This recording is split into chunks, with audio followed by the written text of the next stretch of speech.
Resonance से मैं Devesh Gupta, faculty GK. अभी इस वीडियो में हम लोग जो डिस्कस करने जा रहे हैं वो करंट अफेयर्स डिस्कस करेंगे।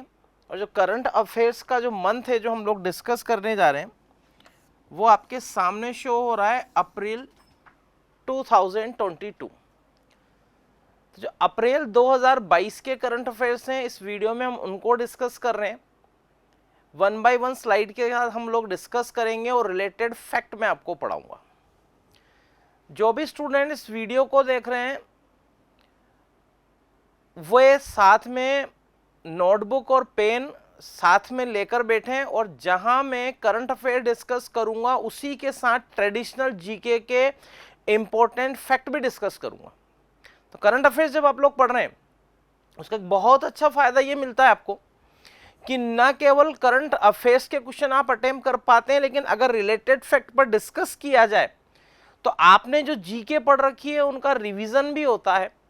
और इसके अलावा ट्रेडिशनल जीके के कई फैक्ट हैं जो आपकी जानकारी में आने से सक्सेस का बेस बनते हैं।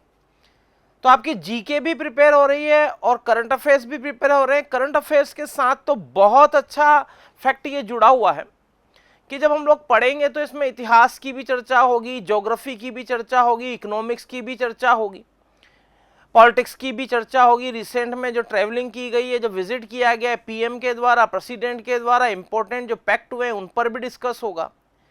तो करंट अफेयर्स एक ऐसा विषय है जिसके साथ साथ आप ट्रेडिशनल जीके भी पढ़ते हैं और उसकी तैयारी भी आपकी होती है, रिवीजन भी होता है। तो उसी को ध्यान में रख करके हम लोगों ने स्लाइड के साथ वो सारे फैक्ट चर्चा करेंगे जो आपकी ट्रेडिशनल जीके को भी रिवाइज कर देगी। तो हम लोग पहली स्लाइड के साथ शुरू कर रहे हैं। देखें,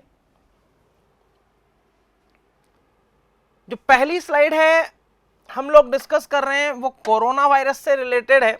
और आप लोग इमेज के साथ ही मैंने जो यहाँ पर एक इमेज आप लोगों के लिए शेयर की उसको देखकर ही समझ गए होंगे, एक लंबे समय की त्रासदी रही। और अप्रैल 2022 के करंट अफेयर्स में देखिए मैंने बहुत पॉजिटिव करंट अफेयर या बहुत अच्छी खबर के साथ इसको शुरू किया। Which among the following states have removed all covid restrictions. तो ये देखिए समय के साथ दूसरे राज्यों में भी ये जो रेस्ट्रिक्शंस थे वो विड्रॉ कर लिए गए, परंतु अप्रैल और 1 अप्रैल के आसपास के करंट अफेयर्स में बहुत महत्वपूर्ण करंट जीके रही कि बताइए निम्न में से फॉलोइंग में वो ऐसा कौन सा राज्य रहा जिसने कोविड-19 के जो प्रतिबंध लगे हुए थे, जो हमारे लिए जो गाइडलाइन रिलीज की हुई थी उसमें से उन प्रतिबंधों को हटा लिया, रिमूव कर लिया कोविड-19 के संदर्भ में। ये लिख रहा है ऑल कोविड-19, जितने भी प्रतिबंध रेस्ट्रिक्शंस लगा दिए गए थे वो सब हटा दिए गए। तो देखिए एक तो स्टेट डिस्कस किया, महाराष्ट्र, केरला, तमिलनाडु, कर्नाटका। देखिए ये मैं एक डायग्राम बना रहा हूं और यहां पर लक्षद्वीप की बात की जाए, अंडमान निकोबार की, हिंद महासागर का लगभग मैंने डायग्राम बनाया है, हिंद महासागर का मोती, श्रीलंका। तो इन स्टेट्स की बात की जाए तो लगभग देखिए यहाँ गुजरात स्टेट है, ये आपका महाराष्ट्र स्टेट को मैंने शो किया है, smallest of state of India Goa को शो किया है। देखिए एक यहाँ पर स्टेट दे रखा है मैंने कर्नाटका को शो किया है, वो मैंने केरला को शो किया है। अब अगर यहाँ पर दूसरी तरफ देखें लगभग ये तमिलनाडु है, तो देखिए तमिलनाडु हो गया, केरल हो गया, कर्नाटक हो गया, ये स्टेट हम लोगों ने डिस्कस किए, मैप में इनकी लोकेशन देखी। ट्रेडिशनल जीके के फैक्ट भी आपके करंट अफेयर्स में डिस्कस हो रहे हैं। अब देखिए मैंने मैप पर राज्यों को डिस्कस कर दिया है, यहां पर जो आंसर है वो महाराष्ट्र, केरला, तमिलनाडु और कर्नाटका में से जो आंसर है किस राज्य ने अपने कोविड-19 के संदर्भ में जो गाइडलाइन रिलीज की हुई थी, जो प्रतिबंध लगाए हुए थे। फॉर एग्जाम्पल के लिए मैं आप लोगों से शेयर कर रहा हूं, वो जितने भी सार्वजनिक स्थान हैं, वो जो सार्वजनिक स्थान है जिनमें सिनेमा घर हो गए, वो सिनेमा घर हो गए, आपके देखिए बस में यात्रा समय, बस में ट्रेवलिंग करते समय ये गाइडलाइन रिलीज की हुई थी कि इनकी कैपेसिटी 50% से ज्यादा नहीं होगी। तो सिनेमा घर अगर संचालित किए जाएंगे तो उनकी जो कैपेसिटी होगी वो 50% होगी। इसके अलावा जो पब्लिक प्लेसेस है, पब्लिक प्लेसेस में बस है, सिनेमाघर है, बाकी जो पब्लिक प्लेसेस हैं, अगर मैं यहां पर देखिए आपके सार्वजनिक स्थानों की बात कर रहा हूं, जो भी सार्वजनिक स्थान होंगे उन पर अनिवार्य कर दिया गया था कि आप मास्क लगाएंगे। तो यहां पर जो मास्क लगाना कंपलसरी कर दिया गया था, अनिवार्य कर दिया गया था, तो यहां पर कोविड-19 के जो रेस्ट्रिक्शंस थे उनको रिमूव कर दिया गया है। मैंने कुछ एग्जांपल्स आपको शो किए, स्टेट की लोकेशन बताइए, और यहां पर देखिए ये महाराष्ट्र में घोषणा की गई है। ये घोषणा की गई थी 31 मार्च 2022 को, जो लागू होने वाली थी मेरे स्टूडेंट 2 अप्रैल 2022 को। तो एक घोषणा की जाती है 31 मार्च को कि 2 अप्रैल से वो सारे जो रेस्ट्रिक्शंस है वो रिमूव कर दिए जाएंगे। कोविड से रिलेटेड जो थे वो किस स्टेट में किए गए? महाराष्ट्र में किए गए। मैंने लोकेशन शो की आपको स्टेट की। अब देखिए यहां पर मैंने आपको पहले ही कहा कि जब आप लोग पढ़ रहे हैं तो आपके ट्रेडिशनल जीके के फैक्ट भी बहुत सारे क्लियर हो जाएंगे, और मैं उसी विषय को आगे बढ़ा रहा हूं कि आपके ये सारे फैक्ट क्लियर हो जाएं। देखिए यहां पर एक नाम दिया गया है जो आपके सामने दिखाई दे रहा है, कोविड-19 में। एक बार आपके सारे स्टूडेंट यहां पर ध्यान दें, ये इंपॉर्टेंट क्वेश्चन है। कोविड-19 एक तो इसको आइडेंटिफाइड किया गया, ये बीमारी वर्ल्ड लेवल पर स्प्रेड हो गई। कोरोना बीमारी से पूरा विश्व परेशान था, और इस बीमारी का जो शुरुआत हुई, जो सबसे व्यापक लार्ज स्केल पर ये महामारी के रूप में सामने आई, वो जो ईयर था वो 2019 था। जो ये 19 टर्म आप देख रहे हैं कोविड-19, तो स्टूडेंट्स 19 ईयर 2019 को रिप्रेजेंट कर रहा है। अब देखिए ये जो यहां पर कोरोना शब्द दिखाई दे रहा है, देखिए यहां पर मैं आप लोगों को फैक्ट डिस्कस कर रहा हूं। वो जो कोरोना नामक डिजीज है, कोरोना और वीआई का मतलब यहां पर जो लिया गया है विषाणु से लिया गया है, जो वायरस से लिया गया है, और डिजीज का मतलब आप समझते हैं निश्चित रूप से बीमारी, कोरोना वायरस डिजीज। तो ये जो कोविड वायरस के बारे में दिया गया है, कोरोना वायरस डिजीज को यहां पर नाम दिया गया, और इसे कोविड-19 जो नाम दिया गया मैंने आपको एक्सप्लेन किया है। अब देखिए इमेज क्यों शेयर की है, देखिए इस तरह से ये अपीयर हो रहा है। ये देखिए वायरस के ऊपर ये जो अपीयरेंस दिखाई दे रही है, जो उभार दिखाई दे रहे हैं, ये एक ताज की तरह दिखाई देते हैं, जैसे किसी ने मुकुट पहन रखा हो, एक साथ बहुत सारे मुकुट निकले हुए होते हैं। इसकी स्ट्रक्चर है। और मेरे सारे स्टूडेंट सुनेंगे जो लैटिन लैंग्वेज है, जो लैटिन लैंग्वेज है, उस लैटिन लैंग्वेज में इस कोरोना का मीन होता है ताज। तो आखिर कोविड-19 नाम क्यों दिया गया? कोरोना वायरस डिजीज 2019 और कोरोना। अब यहां पर देखिए बाकी तो क्लियर है, आपका डिजीज मतलब बीमारी, वायरस मतलब जो है विषाणु, chain between living and non living. लेकिन कोरोना का मीन क्या है सारे student? It is word of Latin language. Mean of corona क्या है? उसे कहते हैं ताज, यानी कि एक मुकुट। तो आपके सामने क्लियर हो गया है। महाराष्ट्र स्टेट ने 2 अप्रैल से सारे जो प्रतिबंध थे, रेस्ट्रिक्शंस थे कोविड-19 से रिलेटेड, वो रिमूव कर दिए। आइए स्टूडेंट नेक्स्ट स्लाइड पर चलते हैं हम लोग। अब देखिए यहां पर भारत जो है एग्रीकल्चर बेस्ड इकोनॉमी रन करता है। जहां पर अमेरिका की बात की जाए, डेवलप्ड कंट्री है, वो इंडस्ट्री बेस्ड इकोनॉमी जो है उसको फॉलो करते हैं। जमीन मां होती है, एग्रीकल्चर लैंड की इंपॉर्टेंस हमने शुरू से अडॉप्ट की है। और देखिए यहां पर एक फेस्टिवल की बात की जा रही है। हिंदी मीडियम के स्टूडेंट्स के लिए मैं फिर बहुत साफ साफ लिख रहा हूं, एक फेस्टिवल की बात की जा रही है, गुड़ी पड़वा। तो देखिए जैसे हम लोग तो सालों से पीपल को पूजते आए हैं, बड़ को बरगद को पूजते आए हैं, हम लोग आंवले के वृक्ष की पूजा करते आए हैं। खेजड़ी तो विश्व का एकमात्र वृक्ष मेला, देखिए कितना अच्छा क्वेश्चन मैंने लिखाया, पूरे विश्व का वर्ल्ड का ओनली केवल एक मात्र वृक्ष मेला, फेस्टिवल ऑफ ट्री। और जो ट्री था वो कौन सा था? खेजड़ी। तो वो आपके राजस्थान में सेलिब्रेट किया जाता है। तो हम लोग प्रकृति की पूजा, नेचर के लिए, उसके लिए हम लोग जो पूजा करते हैं, जो फेस्टिवल्स मनाते हैं, यही तो क्या है वास्तव में एनवायरनमेंट डे है ये रियल में। तो हम लोग हर रोज अपने घरों में एनवायरनमेंट डे के लिए अवेयरनेस जनरेट करते हैं, लोगों को जागरूक करते हैं।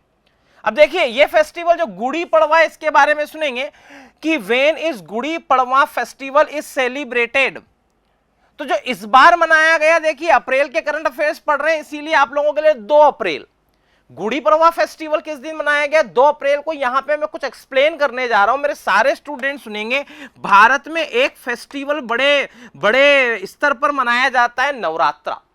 वैसे तो 4 साल में 4 बड़े नवरात्रा माने गए, लेकिन नवरात्रा में 2 बड़े नवरात्रा माने गए हैं, और यहां पर एक चैत्र मास में आते हैं। और मेरे सारे स्टूडेंट आश्विन मंथ, आश्विन माह में भी नवरात्रे मनाए जाते हैं। तो जिस गुड़ी पड़वा पर्व की बात की जा रही है, वैसे भारत के अंदर चैत्र के जो नवरात्रे हैं, न्यू ईयर, नव वर्ष का प्रतीक है। और नव वर्ष के अवसर पर जब फसलें पकने लगती है, कटाई होती है फसल, मैंने फिर आपको कहा India is agriculture based economy. वो भारत की जो अर्थव्यवस्था है, कृषि आधारित अर्थव्यवस्था है। कृषि यानी एग्रीकल्चर का प्रोडक्शन होगा, अर्निंग बढ़ेगी, घर में, समाज में, देश में खुशहाली आएगी। खुशहाली का आधार क्या है? एग्रीकल्चर का प्रोडक्शन। सारे स्टूडेंट सुन लीजिए, चैत्र के अवसर पर नववर्ष की शुरुआत है, फसल कटकर घर आती है, और वही फेस्टिवल एक अलग स्टेट में फॉलो किया जाता है। और ये जो गुड़ी पड़वा है, ये जिन स्टेट में फॉलो किया जाता है वो स्टेट हैं महाराष्ट्र और गोवा। आप कभी भी नेट पर सर्च कीजिए गुड़ी पड़वा, आपको ये इमेज दिखाई दे जाएगी। देखिए, एक फ्लैग बनाया गया है यहां पर गुड़ी पड़वा पर, इसी तरह के सिंबल्स और इसी तरह की पूजा वर्शिप की जाती है।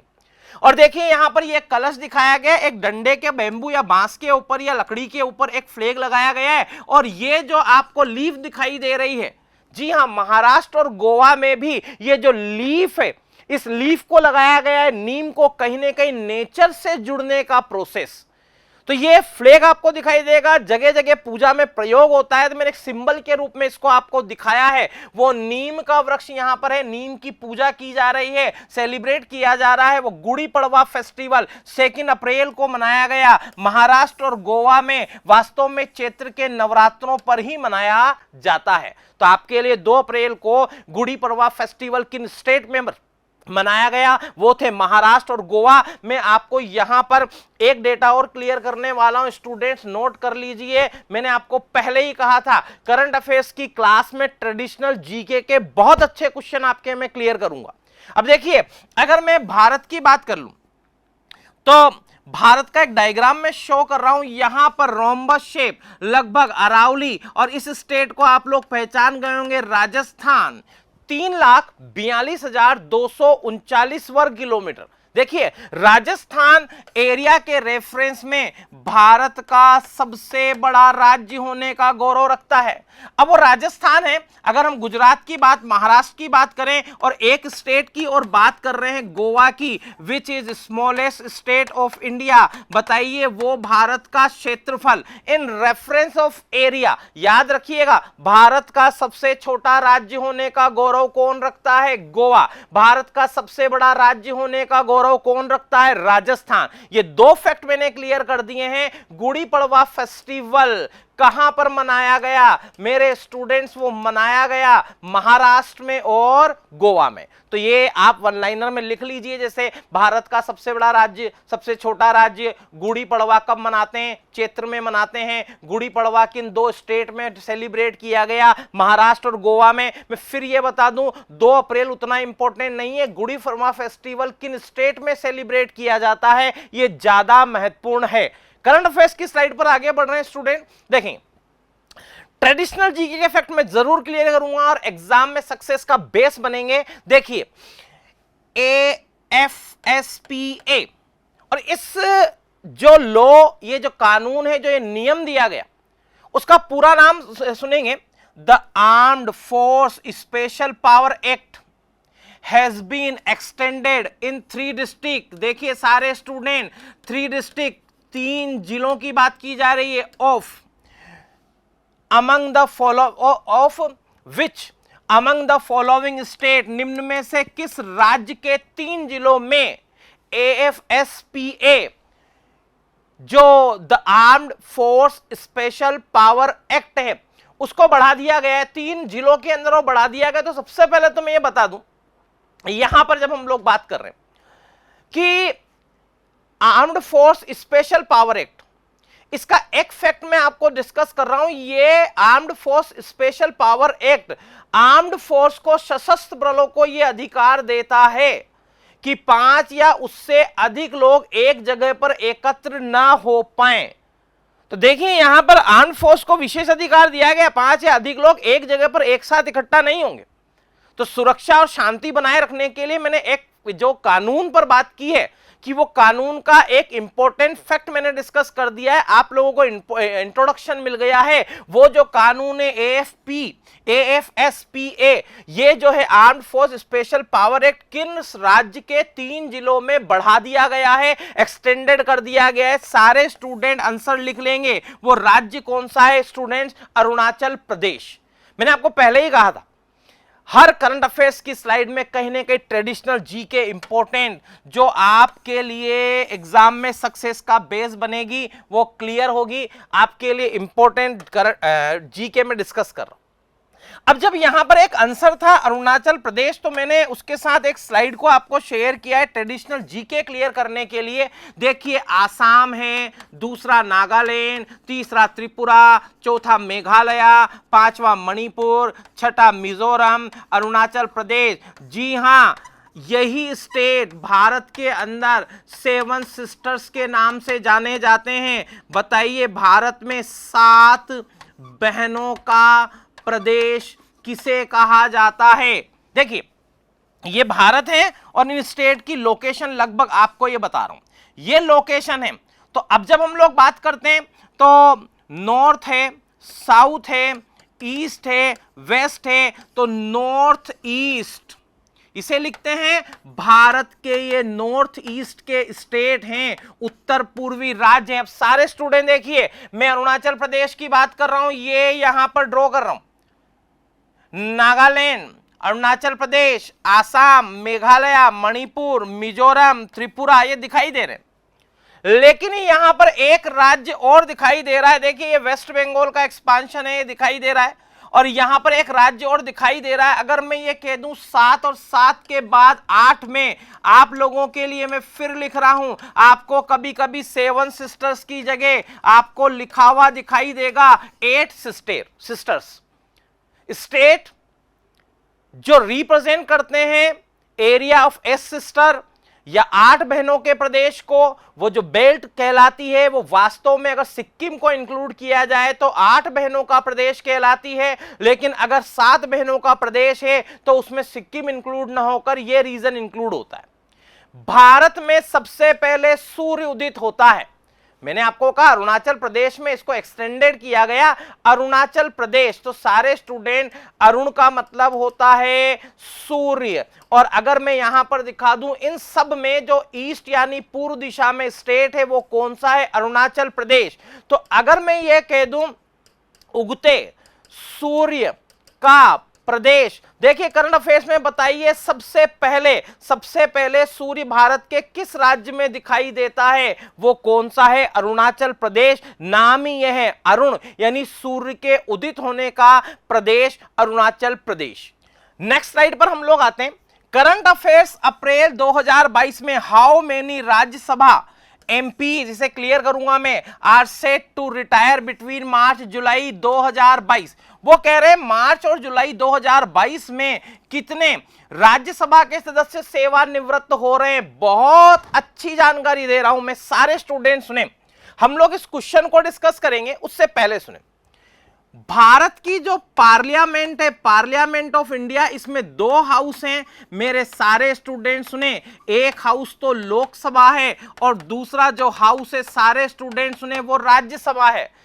सारे स्टूडेंट अपनी नोटबुक में नोट कर लीजिए, इट इज अपर हाउस। ये भारतीय संसद का उच्च सदन है। आप सारे स्टूडेंट सुनेंगे, ये बहुत इंपॉर्टेंट क्वेश्चन है पॉलिटी का। Which is upper house of Indian parliament? भारतीय संसद का उच्च सदन किसे माना गया है? राज्यसभा।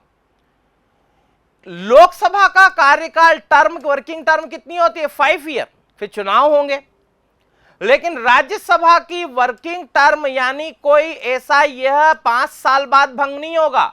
यह कैसा है? स्थायी सदन है। लेकिन राज्यसभा के जो सदस्य हैं वो कितने साल के लिए होते हैं? 6 साल।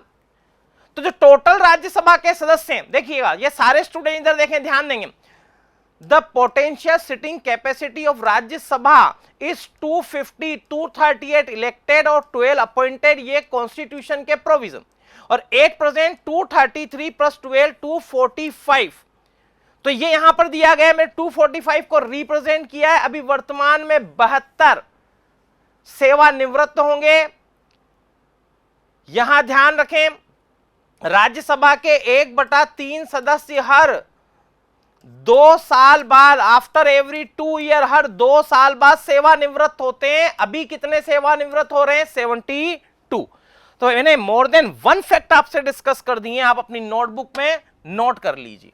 अब देखिए बड़ी अच्छी इमेज, हाँ रोचकता होनी चाहिए शिक्षा के क्षेत्र में, और आपको बड़ा अच्छी इमेज में शेयर कर पा रहा हूं। और ये जो इमेज है, एक तो हमारे फिल्म इंडस्ट्री से आमिर खान है, और इस बच्चे का नाम अभी मैं शेयर नहीं कर पाऊंगा, पर इस फिल्म ने आपको इमेज देखकर ही याद आ गया हो, तारे जमी पर, बच्चों के संबंध में।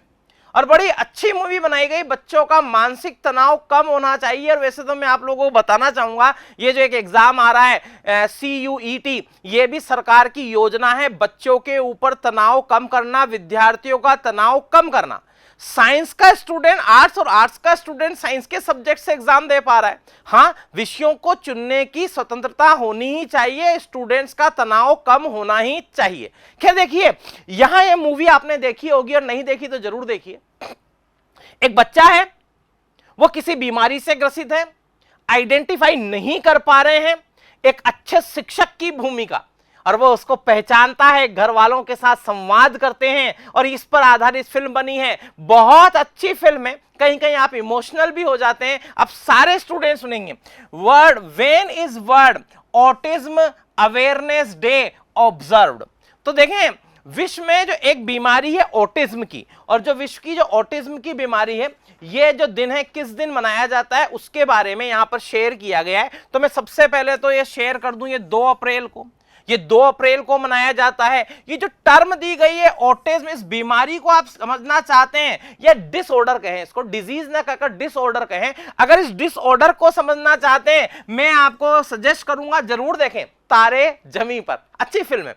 अब सारे स्टूडेंट्स ने, और लोगों से ताल मेल ना बिठा पाना, कन्वर्सेशन, डिस्कशन, बातचीत नहीं कर पाना, विद्यार्थी में, मुझ में, आप में, किसी में कॉन्फिडेंस, आत्मविश्वास की कमी होना, ये ऑटिज्म है। अब इसका जो कारण है वो आपके नर्वस सिस्टम से भी जुड़ा हुआ है, और इस बीमारी के ऊपर इसको आइडेंटिफाई नहीं कर पाते लोग, और अपने बच्चों को कमजोर समझ लेते हैं। पूरी फिल्म इस पर बेस्ड है। तो वर्ल्ड ऑटिज्म अवेयरनेस डे, आपके बच्चा कहीं इस डिसऑर्डर से ग्रसित तो नहीं है, और आप उसके ऊपर लगातार तनाव बना रहे हो, इसको लेकर के अवेयरनेस जनरेट कर रहे हैं, लोग पहचान पाएं कि बच्चे के अंदर कहीं विकार तो नहीं है। 2 अप्रैल, ये आपका आंसर नोट कर लीजिए। विश्व ऑटिज्म दिवस, विश्व ऑटिज्म जागरूकता दिवस कब मनाया गया स्टूडेंट? 2 अप्रैल को मनाया गया। तो देखिए, मैंने एक फिल्म के लिए आपको कहा है, तारे जमीन पर जरूर देखिएगा, ऑटिज्म को ज्यादा समझ पाएंगे। और आपका जो यहां आंसर है क्वेश्चन का, वो है 2 अप्रैल। ये जो स्लाइड हम लोग डिस्कस कर रहे हैं, ये अप्रैल के करंट अफेयर्स के रेफरेंस में पढ़ रहे हैं हम लोग। अब देखिए, यहां पर करंट अफेयर्स में जो पहला पॉइंट मैं डिस्कस कर रहा हूं, पहले मैं आपको रीड कर रहा हूं, आप सुन लीजिए, आप चाहे वन लाइनर में उसको नोट भी कर लीजिए। Which film won the Best Film Award Oscars 2022? तो देखिए, फिल्म की दुनिया में, मीडिया की दुनिया में जो ऑस्कर है, एक विश्व स्तरीय पुरस्कार माना जाता है, और कई भारतीय फिल्में भी इनमें नामित हुई और ऑस्कर की श्रेणी तक पहुंची। द मिलेनियर, स्लमडॉग, ऐसी फिल्मों की चर्चा होती है जो यहां पर अपनी उपलब्धि हासिल कर पाई। तो जो ऑस्कर अवार्ड 2022 के हैं, उसमें देखिए एक महिला निदेशक चर्चा में रही, और फिल्म डायरेक्टेड बाय शियान हैदर। मेरे सारे स्टूडेंट सुनेंगे, ये जो महिला निदेशक है, इनका नाम है शियान हेडर, ये शियान हेडर के मैंने एक इमेज शेयर की है ऑस्कर पुरस्कार लेते हुए।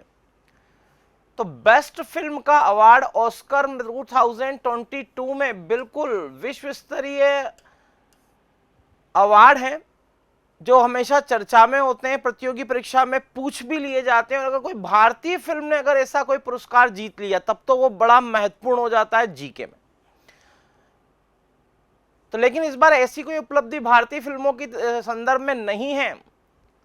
King Richard, west side story, the power of dog, अभी जो 3 नाम यहां पर दिए गए हैं, देखिए तीनों ऑप्शन जो बनाए गए हैं ये महत्वपूर्ण है इन तीनों ऑप्शंस के रेफरेंस में, क्योंकि ये तीनों ऑप्शन कंफ्यूज करते हैं। क्योंकि अगर बेस्ट फिल्म का अवार्ड दिया गया तो अंतिम दौर में जो फिल्में पहुंची उनमें किंग रिचर्ड भी थी, द पावर ऑफ डॉग भी था, वेस्ट साइड स्टोरी भी थी, लेकिन जिस फिल्म ने ये पुरस्कार जीता उस फिल्म का नाम है कोडा।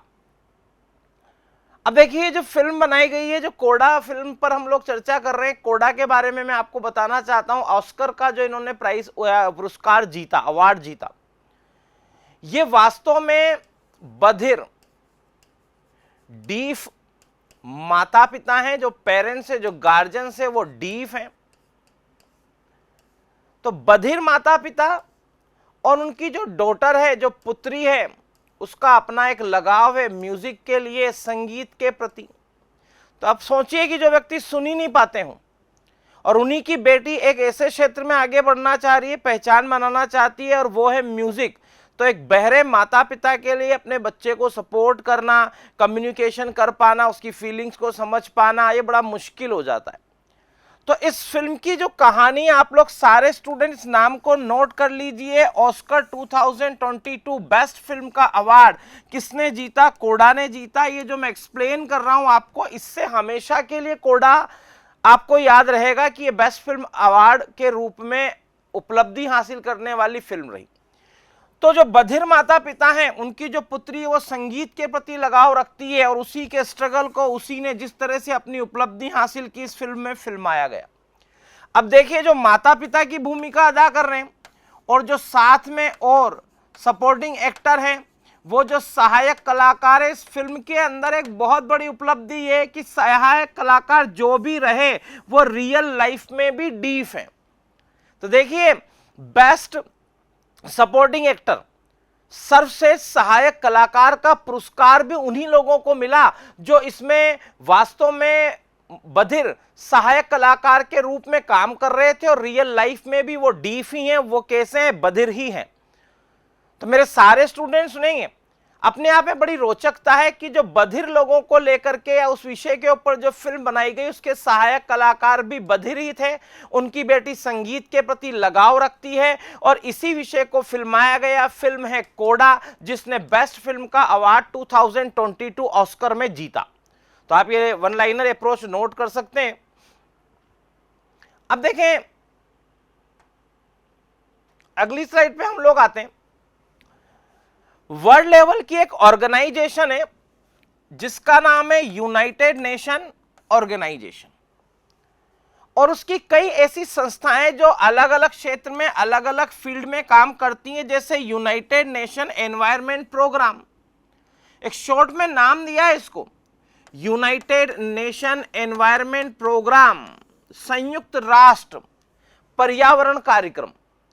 तो एनवायरनमेंट के क्षेत्र में देखिए हम लोग एनवायरनमेंट को लेकर के जो इश्यूज आ रहे हैं उनके प्रति अवेयरनेस लोगों में हो। अगर कोई एनवायरनमेंट के क्षेत्र में अच्छा काम कर रहा है तो उसको, उस कंट्री को, उस व्यक्ति को, उस एनजीओ को सहायता दी जाए। ऐसे जो प्रोग्राम यहां पर इसका सब्जेक्ट है ऑर्गेनाइजेशन का।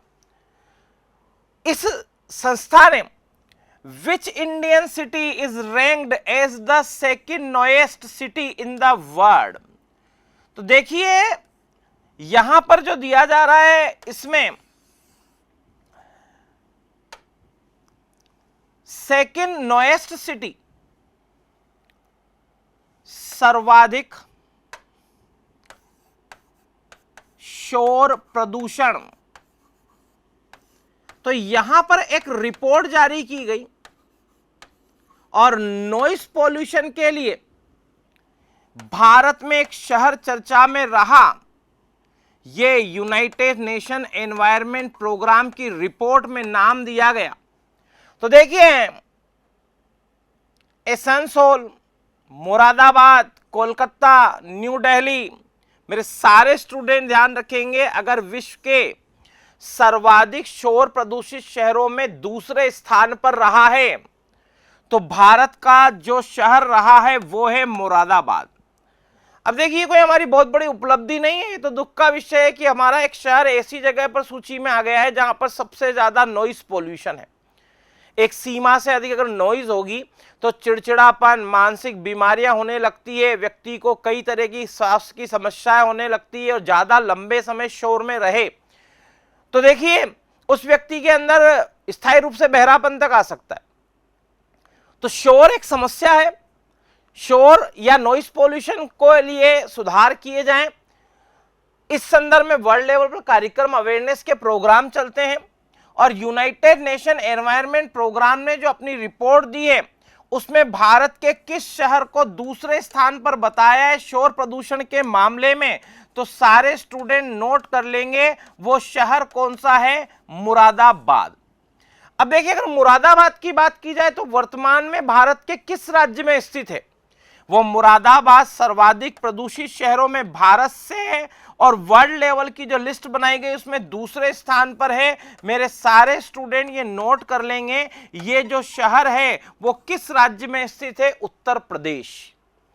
अब मुरादाबाद को तो मैंने आपको ये बता दिया कि वो सेकंड प्लेस पर है, तो वर्ल्ड लेवल पर जो लिस्ट रिलीज की गई है, जो बताई गई है, उसमें अगर कोई जगह सर्वाधिक प्रदूषित शोर प्रदूषण का केंद्र है तो विश्व में सर्वाधिक शोर प्रदूषण का शहर किसे घोषित किया गया है, यूनाइटेड नेशंस एनवायरनमेंट प्रोग्राम की जो एनुअल रिपोर्ट है, विश्व में सर्वाधिक शोर प्रदूषण किस जगह का बताया गया, ढाका पहले स्थान पर और मुरादाबाद दूसरे स्थान पर है। और ढाका नामक जगह आप लोगों को बताने की जरूरत तो नहीं है, आपके ही पड़ोसी देश बांग्लादेश में है। तो देखिए, बांग्लादेश का ढाका सर्वाधिक शोर प्रदूषण के लिए चर्चा में रहा है, और इसीलिए भारत में जो दूसरे स्थान पर, विश्व में दूसरे स्थान पर जो शहर रहा है वो मुरादाबाद है।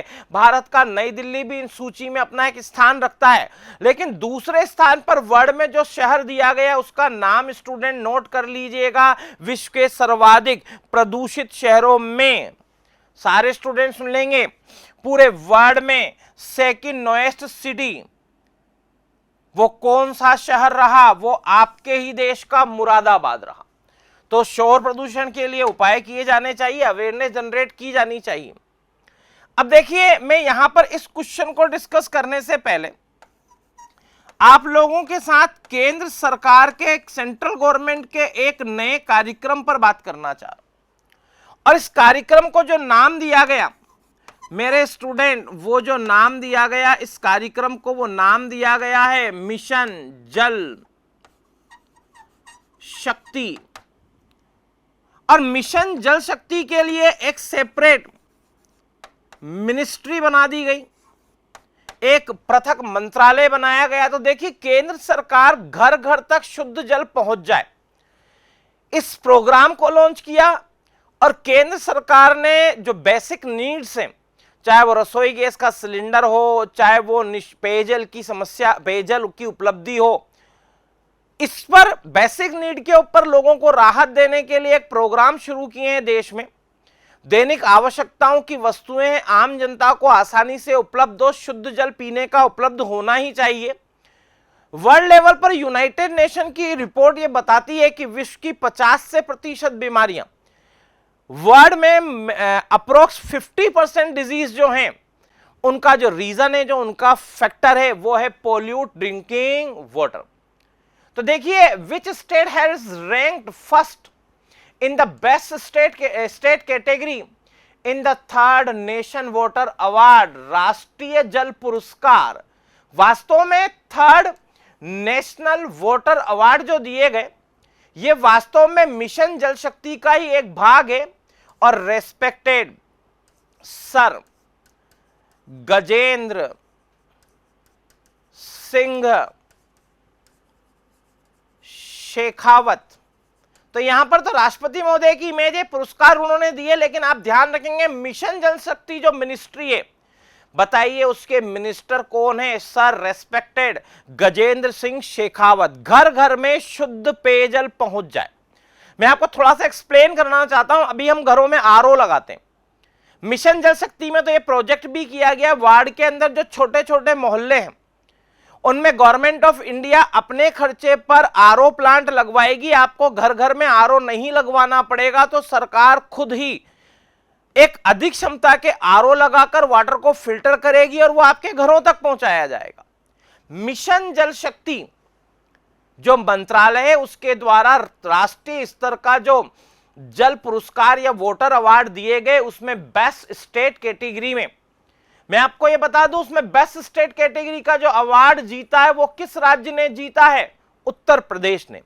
आप नोट कर सकते हैं भारत के किस राज्य ने राष्ट्रीय जल पुरस्कार में प्रथम स्थान प्राप्त किया है।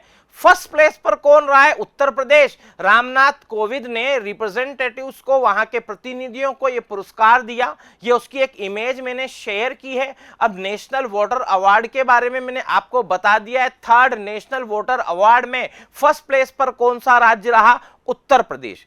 हालांकि मैं बता दूं यहां पर राजस्थान ऑप्शन में नहीं दिया है, लेकिन उत्तर प्रदेश के साथ जैसे राजस्थान को भी अवार्ड मिला है, संयुक्त रूप से मिला है, लेकिन यहां ऑप्शन केवल उत्तर प्रदेश है, तो मैंने आपसे उत्तर प्रदेश की चर्चा की है। अभी देखेंगे यहां पर ट्रेडिशनल जीके करंट अफेयर्स के साथ निश्चित रूप से आपकी बहुत अच्छे स्तर पर पहुंचेगी। एक ऑर्गेनाइजेशन का नाम, एक संस्था का नाम है बिम्स्टेक। इसकी एक शिखर बैठक हुई, समिट हुई 2012 में। Which country hosted? तो मैं आपको ये बता दूं ये वर्चुअल मोड पर की गई, क्योंकि कोरोना फैक्टर भी थे, कई अन्य कारण थे, तो ये वर्चुअल मोड के ऊपर ये मीटिंग की गई और इसको हेडेड बाय या इसकी जो अध्यक्षता की वो किस कंट्री के द्वारा की गई? श्रीलंका। तो मेरे सारे स्टूडेंट सुनेंगे जो चार ऑप्शन है, थाईलैंड है, बांग्लादेश है, इंडिया है और श्रीलंका है। तो ये जो देश है इनको मिलाकर के अगर हम लोग ऑप्शंस की बात कर रहे हैं तो उसमें आपको जो ऑप्शन दिखाई दे रहा है बिम्स्टेक की जो समिट 2022 में हुई उसकी अध्यक्षता किसके द्वारा की गई? श्रीलंका के द्वारा।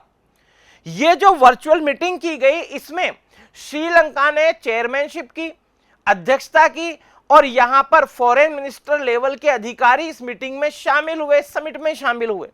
तो आपको ध्यान रखना है बिम्स्टेक की हाल ही में जो समिट 2012 की हुई वो किस देश में हुई? श्रीलंका में।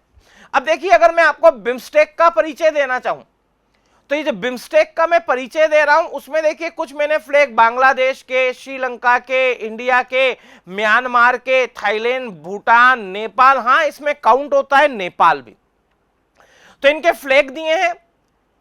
ये इसके मेंबर कंट्रीज है। बिम्स्टेक की जो फुल फॉर्म है बे ऑफ बंगाल। जो स्टूडेंट पढ़ रहे हैं मैं उनको बता दूं ये अरेबिक सी है, ये आपके भारत में प्रायद्वीपीय भारत, अरब सागर और ये बे ऑफ बंगाल है। इसी को लिखते हैं आप लोग बे ऑफ बंगाल, बंगाल की खाड़ी।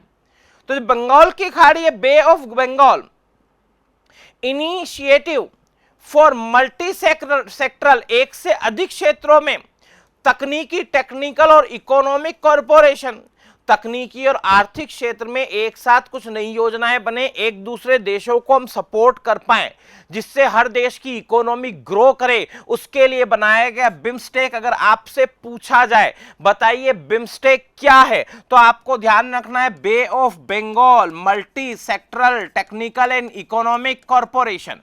अब आप अपनी नोटबुक में what is full form of BIMSTEC, BIMSTEC का पूरा नाम क्या है? Bay of Bengal multi sectoral technical and economic corporation, ये इसका फुल फॉर्म है। तो आप सारे स्टूडेंट इसको याद रखेंगे, इसको आप अंडरलाइन कर लीजिए, फुल फॉर्म इसकी नोट कर लीजिए। और इसकी जो अध्यक्षता है इस बार जिस देश के द्वारा की गई वो कौन सा था? श्रीलंका। देखिए हम लोग नेक्स्ट स्लाइड के ऊपर आ रहे हैं। कर्मचारियों में खुशी की लहर दौड़ गई। निश्चित रूप से इंतजार था केंद्र सरकार की तरफ से कुछ घोषणाएं होंगी। आप हिंदी में जिसे लिखते हैं महंगाई भत्ता, उसी को इंग्लिश में हम लोग कहते हैं डीए। ये डीए क्या है? ये डियरेंस अलाउंस है।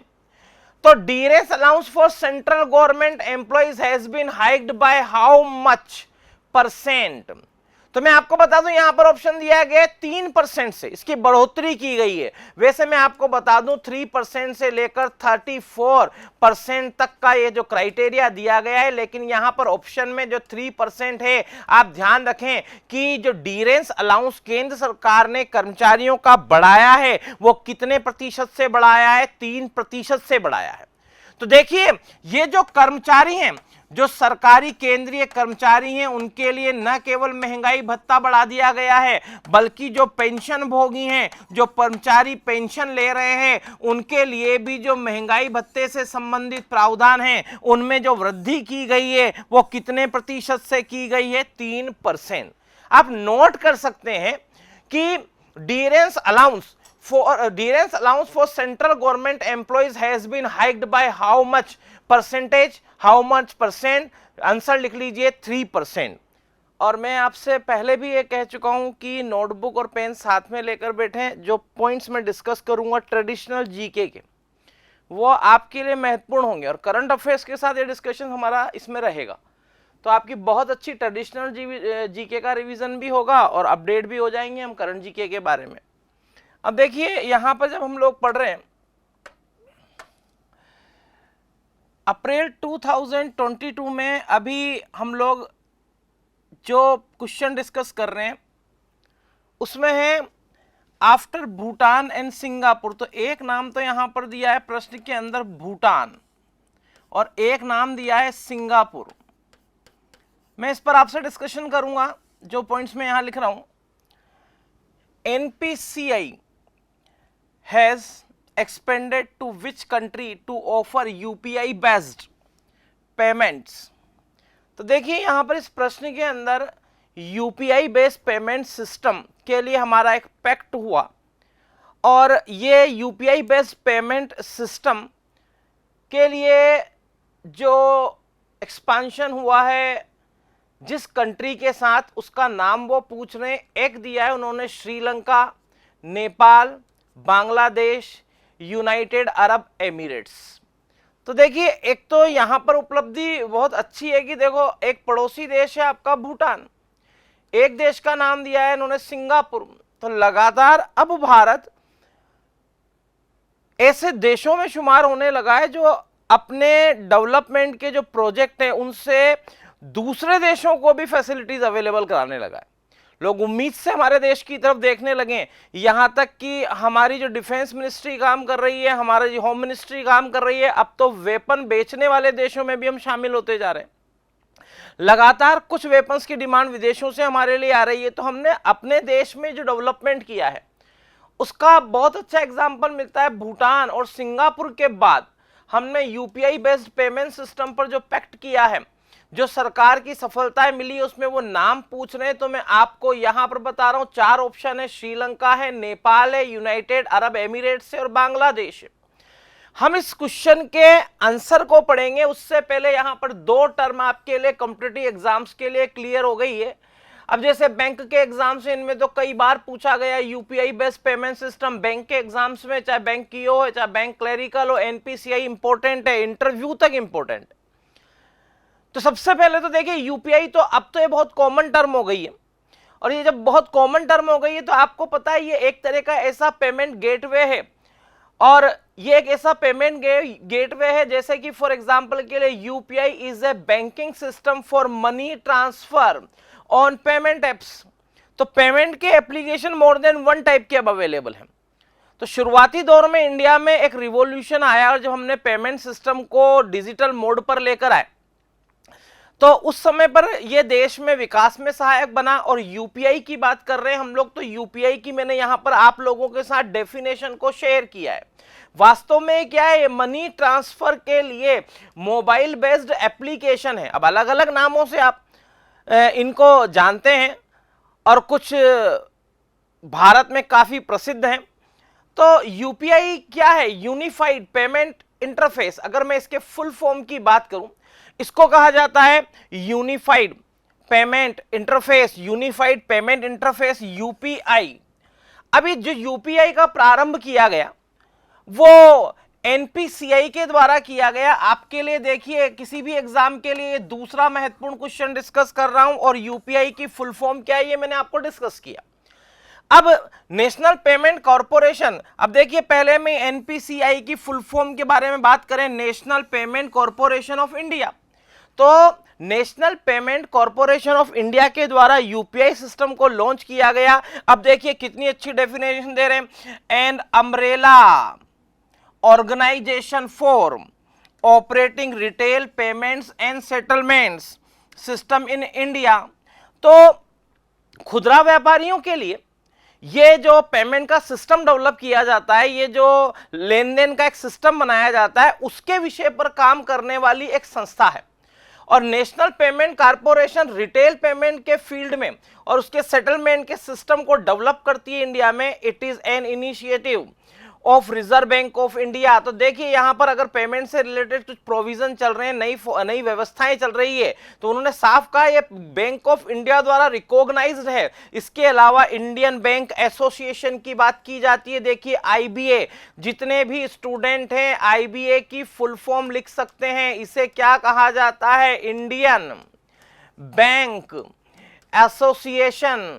तो association, Indian bank association IBA की फुल फॉर्म है। आपका एक एग्जाम होता है आईबीपीएस जो बैंकिंग एग्जाम्स के लिए, उसमें भी ये नाम, ये जो एग्जाम डेवलप हुआ है इंडियन बैंक एसोसिएशन द्वारा। तो इसके मेंबर जो हैं उनके एक समूह को नाम दिया गया इंडियन बैंक एसोसिएशन। उन्होंने भी इसको रिकॉग्नाइज किया हुआ है। इसके अलावा सुने, under the provision of the payment and settlement system act 2007, तो 2007 से ही एनपीसीआई अस्तित्व में है और इसके द्वारा यूपीआई पेमेंट के डिजिटल एप्लीकेशन बेस्ड सिस्टम को लागू किया गया। देखिए भूटान सिंगापुर के बाद यूनाइटेड अरब एमिरेट्स, और यहां पर एक बहुत अच्छा क्वेश्चन जो मैं आपसे डिस्कस करना चाह रहा हूं वो देखें यहां पर कि यूनाइटेड स्टेट एमिरेट्स की जब बात की जाती है, देखिए जो उसकी जो कैपिटल है, उसकी जो राजधानी है यूनाइटेड स्टेट एमिरेट्स की, उसका नाम क्या है? Abu Dhabi. वो अबू धाबी ये क्या है? राजधानी है। जो वित्तीय स्टूडेंट हैं देखिए ट्रेडिशनल जीके के क्वेश्चन, अबू धाबी यह राजधानी है किसकी? यूनाइटेड अरब एमिरेट्स की। इसका आंसर आप लोग नोट कर सकते हैं, यूनाइटेड अरब एमिरेट्स में भी हमने अपने यूनिफाइड पेमेंट इंटरफेस को लॉन्च किया है, वहां पैक्ट किया है और अब इसकी सेवाएं उस देश में मिलेगी। तो एक से ज्यादा क्वेश्चन आपके कवर हुए। अगर अगली स्लाइड को देखें तो इसमें मैंने एक इमेज शेयर की है और ये हेल्पफुल बनेगी। अगर आप उस स्लाइड के अंदर जो इमेज शेयर की है मैंने, अगर उसको ध्यान से देखेंगे तो आपका आंसर आपको आसानी से मिलेगा। अब मैं ट्रेडिशनल जीके के मोर देन 1 क्वेश्चन आपसे डिस्कस करूंगा जो आपको नोट करने हैं और प्रतियोगी परीक्षा में वो हेल्पफुल होंगे आपकी सक्सेस के लिए। अभी देखिए करंट अफेयर्स को पहले बता रहा हूं। अब देखिए गंगा क्वेस्ट, एक शब्द होता है क्विज, तो मुझे लगता है गंगा क्वेस्ट आप समझ गए होंगे, एक तरह का क्विज का कंपटीशन है। आखिर ये क्या है? ये वास्तव में गंगा क्वेस्ट अगर इसको कहा जाए, ये प्रश्नोत्तरी प्रतियोगिता है। तो सारे स्टूडेंट सुनेंगे ये प्रश्नोत्तरी प्रतियोगिता है गंगा क्वेस्ट। मैंने देखो प्ले नाउ यानी एक ऐप के माध्यम से आप इसमें पार्टिसिपेट कर सकते हैं। गंगा क्वेस्ट अप्रैल के करंट अफेयर्स में गंगा क्वेस्ट चर्चा में रहा, which was seen in the news recently, जो हाल ही में चर्चा में था। Is held under which mission, ये किस योजना में या किस योजना का भाग है, किससे संबंधित है? It is related to which mission, ये किस मिशन से संबंधित है गंगा क्वेस्ट। तो देखेंगे गंगा क्वेस्ट की जब मैं बात करूं तो इस इमेज को आप देखिए, लिखा है यहां पर फॉर गंगा, गंगा के लिए। यहां पर हम जब बात कर रहे हैं गंगा क्वेस्ट की बात की जा रही है, और यहां पर बात की जाए नमामि गंगे, तो अब आपको नमामि गंगे प्रोजेक्ट तो सारे देश में चर्चा में आया था और नरेंद्र मोदी सरकार ने अपने जो प्रयास किए थे उसमें उस समय भी मीडिया में रहा और काफी पैसा भी खर्च किया गया, नमामि गंगे। और इस प्रोजेक्ट के अंदर यहां पर यह व्यवस्था की गई थी कि जल के व्यापार के लिए वो जो जहाजों की व्यवस्था है, इस नदी का विकास ऐसा कर दिया जाए कि देश में वाटर ट्रांसपोर्टेशन को बढ़ाने में यह नदी और सहायक हो सके। तो हमारी राष्ट्रीय नदी के रूप में इसको मान्यता दी गई गंगा को। आपकी राष्ट्रीय नदी है वो गंगा। तो देखें, एक तो दिया गया, इन्होंने कहा है कि जो गंगा क्वेस्ट है तो इसमें नाम ही गंगा आ रहा है, तो सबसे स्वच्छ भारत मिशन, स्वच्छता सफाई होनी ही चाहिए, उससे संबंधित अभियान देश में चल रहा है।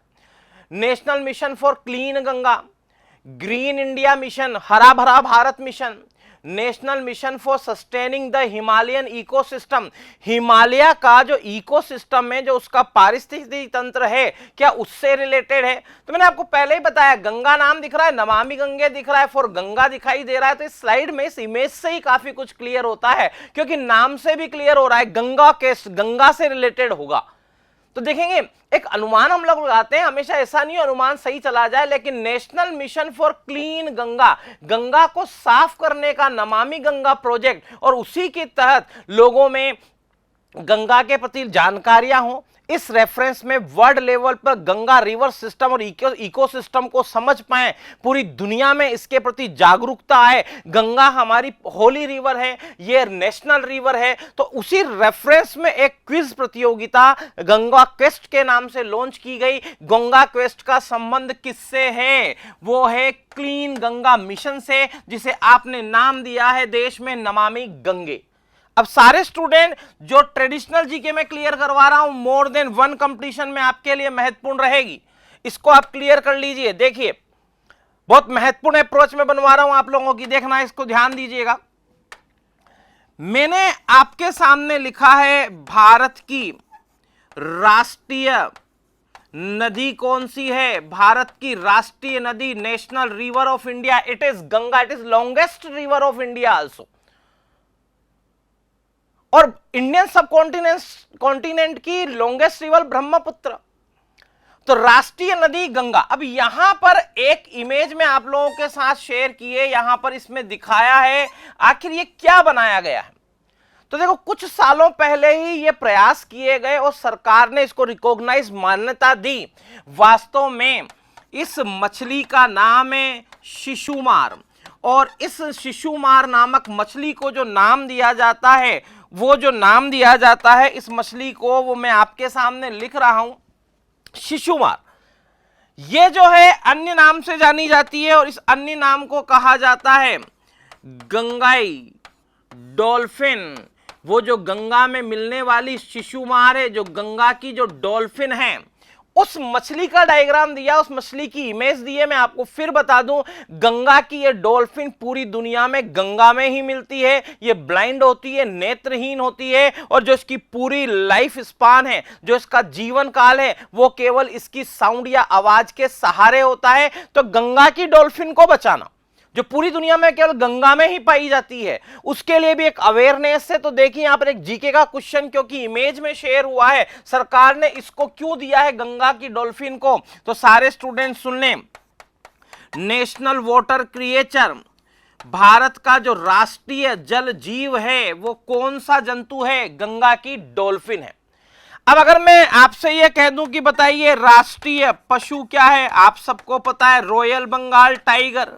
तो पूरे वर्ल्ड में रॉयल बंगाल टाइगर सुंदरवन में पाया जाता है, गंगा का डेल्टा वाला क्षेत्र है। अगर टाइगर की जितनी भी प्रजातियां हैं, उनमें रॉयल बंगाल टाइगर इंडिया में ही मिलता है। और आप सबके लिए एक बहुत अच्छी जानकारी, प्रोजेक्ट टाइगर वर्ल्ड के 13 देशों में चलाया गया था। सबसे सक्सेसफुल हमारे देश में प्रोजेक्ट टाइगर के 13 देशों में अगर सबसे ज्यादा बाघ की, टाइगर की संख्या बड़ी है, सबसे ज्यादा बाघ कहीं पाए जाते हैं, तो कहां पर है? भारत।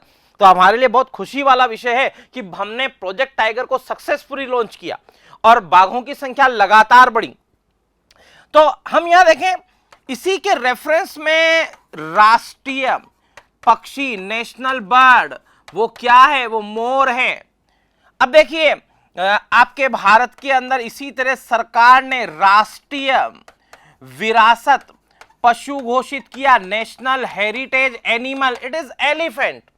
विच animal is known as national heritage animal? ये रिकॉग्नाइज है, सरकार ने इसको मान्यता दी। हाथियों के प्रति लगाव, हाथियों की संख्या बढ़े और उनकी संख्या लगातार ना घटे। ये जो हाथी हैं ये नेशनल हेरिटेज एनिमल की मान्यता दी गई। सारे स्टूडेंट नोट करेंगे, नेशनल हेरिटेज एनिमल एलिफेंट, राष्ट्रीय नदी national river Ganga, national water creature Ganga की dolphin, national animal panther tigris, royal Bengal tiger, national bird of India it is peacock. तो देखिए हम लोगों ने यहां पर more than one fact discuss किए।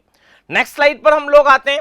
इसका जो आंसर है मैंने आपको बता दिया, मिशन क्लीन गंगा, ये आपका आंसर नोट कर लीजिए। अब देखें नेक्स्ट स्लाइड पर,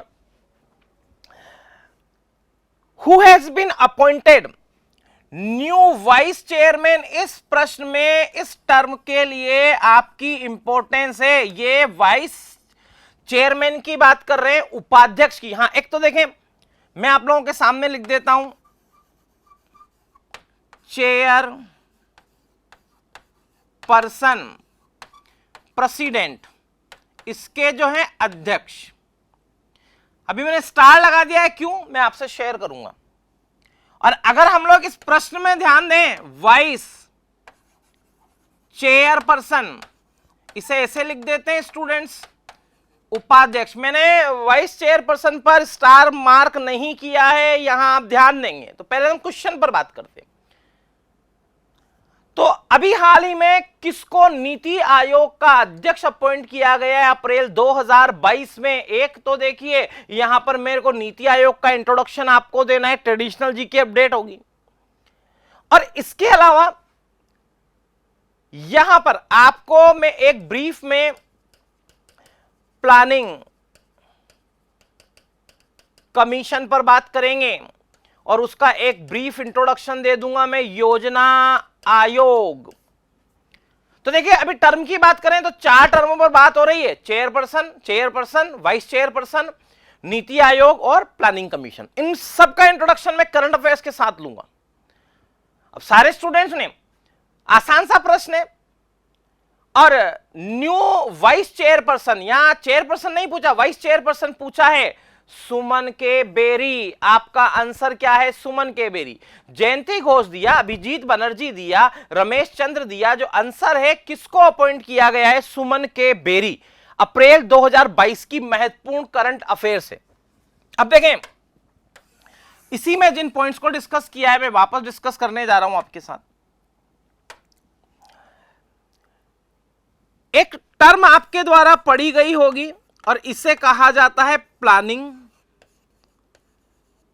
कमीशन। और इस प्लानिंग कमीशन को जो हिंदी में नाम दिया जाता है वो हिंदी में कहा जाता है योजना आयोग। और अब योजना आयोग तो अस्तित्व में नहीं है, नई सरकार आई, और जब नई सरकार आई तो भारतीय जनता पार्टी की जब सरकार आई तो देखिए हर सरकार का अपना अपना एक तरीका होता है देश के विकास का।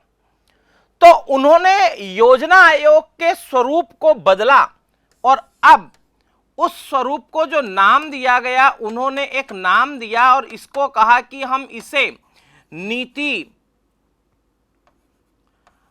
आयोग कहते हैं। देखिए मैं हिंदी मीडियम के स्टूडेंट्स के लिए भी लिख रहा हूं, ये क्या कहलाता है? ये नीति आयोग कहला रहा है। अब नीति आयोग में NITI ये क्या रिप्रेजेंट कर रहा है? National institution for transforming India. कितना बढ़िया क्वेश्चन है। आप लोग अपनी नोटबुक में स्टार मार्क करके लिख लीजिए, what is full form of NITI Aayog. तो आयोग को मैं फिर बता दूं, इसको कमीशन मत लिखिएगा, ये नीति आयोग ही लिखा जाता है। योजना आयोग से नीति आयोग में बदला गया उसको, और योजना आयोग अब एग्जिस्टिंग नहीं है। कुल मिलाकर प्लानिंग कमीशन ये जो प्लान करता था देश में जो 5 ईयर पंचवर्षीय योजनाएं बनाई जाती थी देश के विकास के लिए, उसको तैयार करना और सरकार को सजेशंस देना, अपनी रिकमेंडेशंस देना। तो जो 5 ईयर प्लान देश में बनता था, पंचवर्षीय योजनाएं बनती थी, उनके लिए प्लानिंग कमीशन काम करता था। अब उसके स्थान पर किसको रिकॉग्नाइज कर दिया गया, किसको एस्टेब्लिश किया गया, किसका गठन किया गया? NITI Aayog, national institute for transforming India. इसे आप लोग नोट कर लीजिए। अब देखिए यहां पर सुमन के रॉय को अभी इसका अध्यक्ष नियुक्त किया, सॉरी वाइस चेयरमैन नियुक्त किया गया। अभी नीति आयोग क्या है? It is think tank. ये योजना आयोग तो पंचवर्षीय योजनाओं तक ही सीमित था, लेकिन सरकार ने वर्तमान में ये कहा कि ये जो नीति आयोग होगा ये नीतियां बनाने का काम करेगा एक से अधिक दिशाओं में। तो नीति आयोग की one liner approach, what is NITI Aayog? It is think tank. ये सरकार का विचार विमर्श करके योजनाएं बनाने वाला विभाग है। established on dated 1 जनवरी 2015। तो 2015 में क्या बना दिया गया? नीति आयोग। अब मैंने आपको नीति आयोग का इंट्रोडक्शन दे दिया है। योजना आयोग तो अब एग्जिस्टिंग है नहीं, उसका नाम एक तरह से बदल दिया गया और उसको कह दिया गया अब नीति आयोग होगा। तो आप लोगों को कुछ क्वेश्चंस याद हो गए फुल फॉर्म नीति आयोग की, ये क्या है? ये think tank of Indian government है और इस्टेब्लिश कब किया गया? आपके सामने। अब देखिए हमने 2 पॉइंट तो डिस्कस कर लिए, 2 और बचे हैं। प्रेसिडेंट, तो जब भी नीति आयोग की बात की जाए आपको ध्यान रखना है कि ये जो अध्यक्ष होता है, मैंने स्टार लगाया था, अध्यक्ष के लिए यहां आपको मिलेगा हमेशा नीति आयोग का पदेन अध्यक्ष। अब ये जो पदेन अध्यक्ष है इसके लिए आप टर्म सुनेंगे एक्स ऑफिशियो। इंग्लिश मीडियम वालों को ध्यान रखना है कि नीति आयोग का जो चेयरपर्सन होता है वो एक्स ऑफिशियो पोस्ट है, वो एक पदेन पद है। इसका अर्थ ये हुआ कि जो देश का प्रधानमंत्री है, जो भी प्रधानमंत्री पीएम होगा वो ही क्या होगा? नीति आयोग का अध्यक्ष। अब देखिए एक पद पे आने पर दूसरा पद जो स्वतः मिल रहा है, तो ऐसे हम इसकी डेफिनेशन दे सकते हैं कि ऐसा नहीं है कि इसका कोई अध्यक्ष चुना जाएगा, इलेक्ट होगा या अपॉइंट किया जाएगा। ये इट सेल्फ प्रूव्ड है, ये स्वतः प्रमाणित है कि देश में जो भी पीएम होता है, रेस्पेक्टेड नरेंद्र मोदी जी, वो ही अध्यक्ष है। अब नए पीएम बन जाते हैं अगर कोई, तो वो स्वतः अध्यक्ष बन जाएंगे किसके? नीति आयोग के। यहां ध्यान रखिएगा पदेन अध्यक्ष, ex officio post. NITI Aayog का पदेन अध्यक्ष चेयरपर्सन कौन होता है? देश का पीएम। तो अभी कौन है चेयरपर्सन? नरेंद्र जी मोदी। अब सारे स्टूडेंट देखें, वाइस चेयरपर्सन सुमन के रॉय, इसे आप लोग बोल सकते हैं उपाध्यक्ष कौन है? तो उपाध्यक्ष पदेन पद नहीं होता है, इसकी नियुक्ति की जाती है। It is appointed by PM of India. तो सुमन के रॉय को उपाध्यक्ष के रूप में किसके द्वारा अपॉइंट किया गया? यहां राष्ट्रपति भी नाम आ सकता है, ध्यान रखिएगा। राष्ट्रपति नहीं, प्रधानमंत्री अपॉइंट करता है किसको? नीति आयोग के वाइस चेयरपर्सन को। आगे बढ़ा रहे हम लोग स्लाइड्स, आप लोग नोट करते चलिएगा।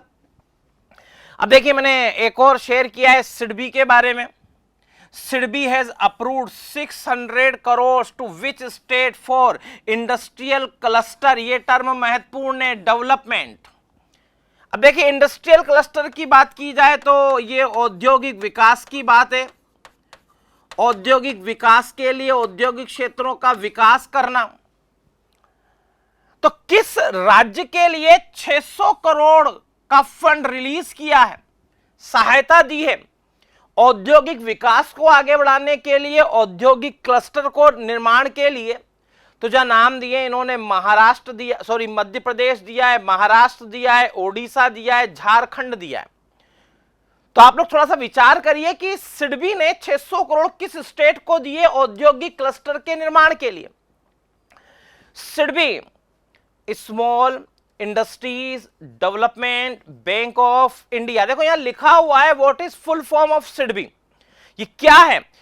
लघु उद्योगों के लिए, छोटे उद्योगों के लिए, डेवलपमेंट के प्रोसेस के लिए जो ऑर्गेनाइजेशन काम करती है, फाइनेंशियल सर्विसेज देती है, फाइनेंशियल फंड देती है, वो ऑर्गेनाइजेशन है SIDBI, small industries development bank of India.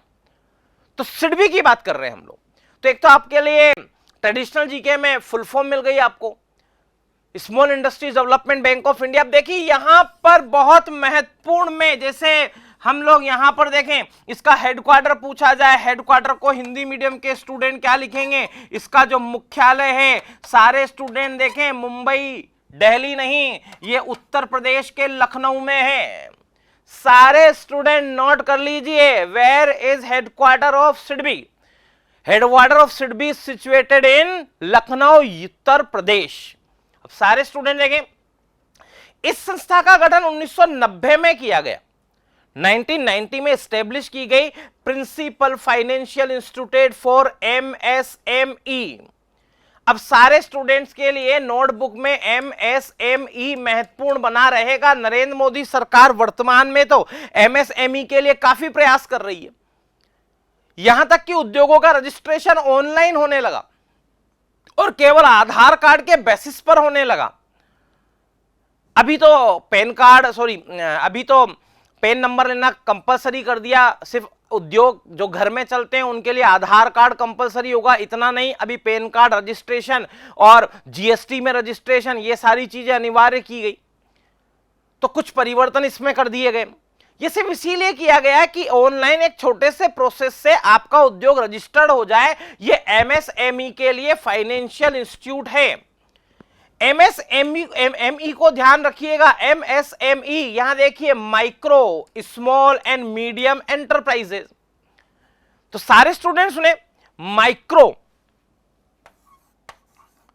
Hindi में सूक्ष्म, स्मॉल लघु उद्योग, मीडियम मध्यम उद्योग, उनके लिए एंटरप्राइजेस। तो एमएसएमई की फुल फॉर्म क्या है? माइक्रो स्मॉल मीडियम एंटरप्राइजेस को फाइनेंशियल सर्विसेज प्रोवाइड करता है। वो कौन करता है? लोन प्रोवाइड करने का काम किसका है? सिडबी का है। और इसका हेडक्वार्टर कहां पर है? लखनऊ में। अब हमने कहा था किस स्टेट को 600 करोड़ इंडस्ट्रियल क्लस्टर के डेवलपमेंट के लिए दिए गए? मध्य प्रदेश, महाराष्ट्र, ओडिशा, झारखंड। सारे स्टूडेंट आंसर नोट कर लीजिए, इट इज महाराष्ट्र। तो महाराष्ट्र में 600 करोड़ का इन्वेस्टमेंट किया गया है, 600 करोड़ की फाइनेंशियल एड दी गई है ताकि वहां इंडस्ट्रियल क्लस्टर का डेवलपमेंट हो सके, रोजगार होगा तो देश में खुशहाली होगी। सारे स्टूडेंट आगे बढ़ेंगे अगली स्लाइड पर। अब इस स्लाइड में भी कहीं अगर इमेज को आप देख पा रहे हैं, ये एक वाटर रिसोर्स है, ये जलाशय है। तो निश्चित रूप से हम क्वेश्चन के आसपास इस इमेज से पहुंच सकते हैं। What is primary objective of Amrit Sarovar initiative? तो अगर हम ये कहें कि जो अमृत सरोवर परियोजना या अमृत सरोवर प्रोजेक्ट चलाया गया देश में, उसके बारे में अगर हम लोग चर्चा करें, आखिर ये अमृत सरोवर क्या है? तो ये अमृत सरोवर इनिशिएटिव क्या है? Elimination of single use plastic. क्या ये एक बार जो प्रयोग किया जाने वाला प्लास्टिक है, यूज एंड थ्रो प्लास्टिक, उसको लेकर के है, उसके संबंधित कोई प्लान है? क्योंकि एक बार जो सिंगल यूज प्लास्टिक है, हमने एक बार यूज किया, फेंक दिया, पोल्यूट करता है, पोल्यूशन का फैक्टर है। क्या उससे संबंधित कोई प्लान है?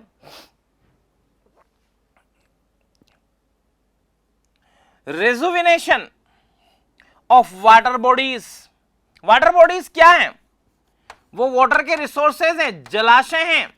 वो बावड़ी हो सकती है, वो एक तालाब हो सकता है ग्रामीण क्षेत्र का।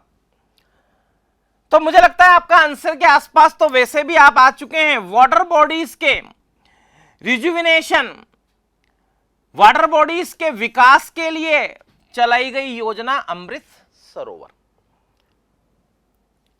Desalination of sea water. देखिए समुद्र का पानी कैसा होता है? खारा, और समुद्री पानी होता है खारा, पीने लायक बनाने का प्रोजेक्ट है। रेन वाटर हार्वेस्टिंग, ये वर्षा के जल का संग्रहण का प्रोसेस है। तो बड़ी इमारतों के ऊपर वर्षा का जल जो गिरता है वो उसको एक टैंक में इकट्ठा किया जाए, जमीन में समा दिया जाए। ये देश में सबसे अच्छा प्रोजेक्ट अगर कहीं चला और पूरे देश में बढ़ा तो वो जगह है देवास एमपी। तो पूरे भारत में वर्षा जल संग्रहण के लिए देवास और एमपी की अपनी अलग पहचान है, सक्सेसफुली वहां लॉन्च हुआ और वर्षा जल संग्रहण पूरे देश में प्रोसेस में आया। अब देखेंगे, मैंने आप लोगों के सामने लिखा है अमृत सरोवर। अब इसी स्लाइड में मैं आप लोगों के साथ जो शेयर करना चाह रहा हूं, एक नाम तो आ गया अमृत सरोवर, तो अब तो ये क्लियर ही हो गया अमृत सरोवर क्या है, वाटर बॉडीज से रिलेटेड है। आपका जो आंसर है वो टिक कर लीजिए, वाटर बॉडीज का डेवलपमेंट, रेजुविनेशन, ये मेन ऑब्जेक्ट है, प्राइमरी ऑब्जेक्ट है अमृत सरोवर योजना का। लेकिन जो अमृत सरोवर योजना में जलाशयों का विकास किया जाएगा, उनकी भराव क्षमता को बढ़ाया जाएगा, उनकी सफाई की जाएगी, और ये जब प्रोजेक्ट चलाया गया अमृत सरोवर, और देश का first, India first Amrit Sarovar prepared in Uttar Pradesh. सारे स्टूडेंट लिख लीजिए, देश का पहला अमृत सरोवर कहां पर है? तो सबसे पहले जो सरकार की योजना थी और जो प्रोजेक्ट लॉन्च किया गया, उसमें जो अमृत सरोवर सबसे पहला बनकर तैयार हुआ उत्तर प्रदेश में हुआ। और उत्तर प्रदेश में वो कौन सी जगह स्टूडेंट? वो जगह है रामपुर। तो रामपुर में सबसे पहले अमृत सरोवर बना दिया गया, और देश में ये जो रामपुर है उसकी एक पहचान बन गई। करंट जीके के लिए महत्वपूर्ण है, देश का सबसे पहला अमृत सरोवर किस जगह पर बनाया गया? रामपुर, उत्तर प्रदेश में।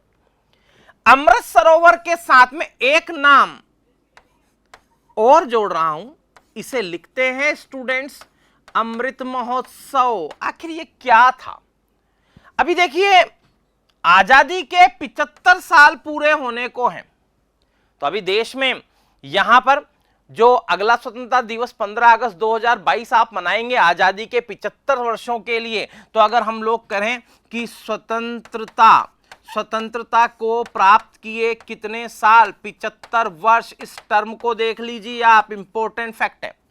तो 75 वर्ष पूरे हो रहे हैं, तो सरकार ने एक प्रोजेक्ट लॉन्च किया, एक योजना लॉन्च की, और उसे अमृत महोत्सव नाम दिया। इससे बहुत सारे प्रोजेक्ट जुड़े हुए हैं, और उनमें से एक है अमृत सरोवर। तो गांवों में अमृत सरोवर यानी जलाशयों का विकास।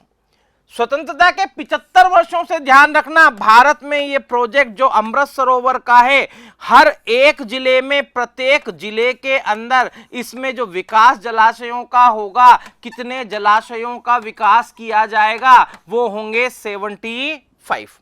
तो सारे स्टूडेंट्स सुने, आजादी के 75 साल से आपको याद रह जाएगा, हर एक जिले में 75 जलाशयों का विकास कर देना, यही है आपका अमृत सरोवर परियोजना या अमृत सरोवर योजना। जो किसका पार्ट है? वो पार्ट है अमृत महोत्सव का।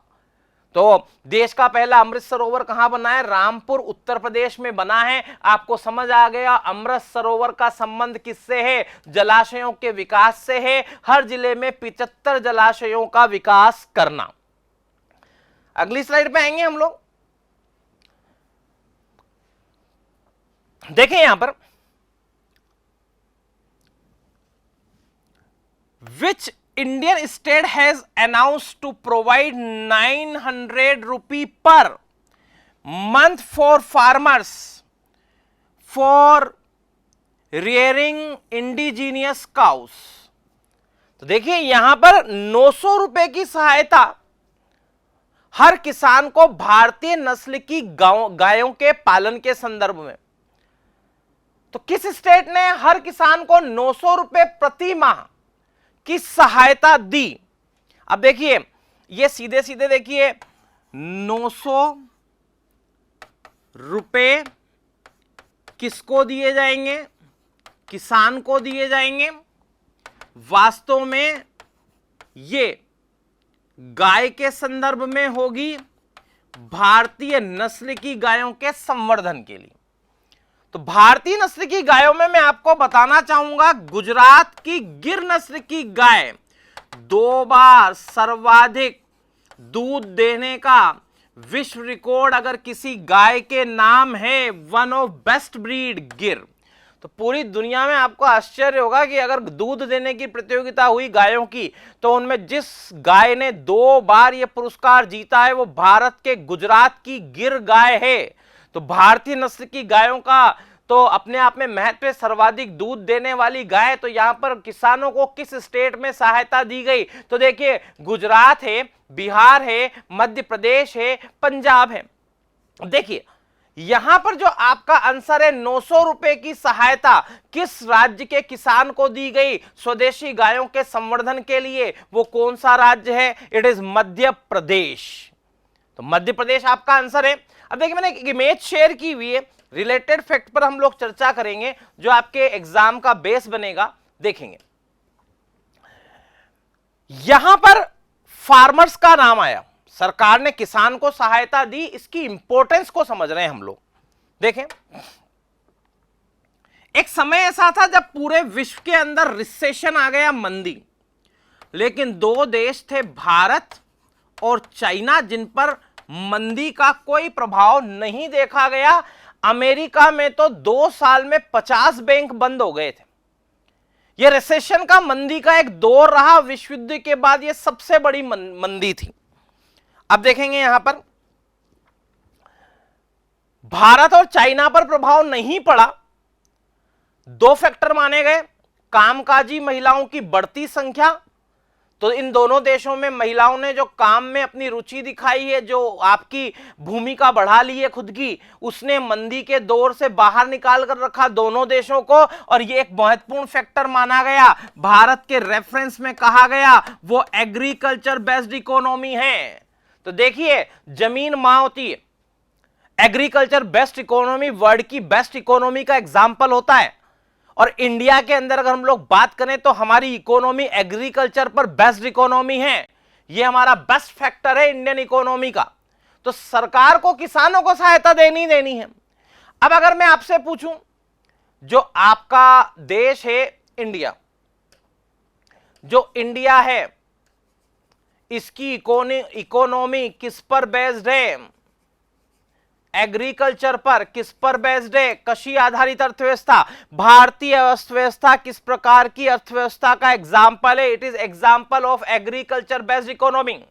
आपके भारत का सेंट्रल बैंक है रिजर्व बैंक ऑफ इंडिया, इसके दरवाजे पर 2 मूर्तियां लगी हुई हैं। एक तो लगी हुई है कुबेर की, यक्ष शिव के धन के अधिपति माना गया, और यक्षिणी की मूर्ति लगी हुई है। कुबेर के अलावा जो मूर्ति लगी हुई है उसे कहा जाता है यक्षिणी। रिजर्व बैंक ऑफ इंडिया के जो गेट है, जो दरवाजा है, आरबीआई का हेडक्वार्टर कहां है स्टूडेंट्स?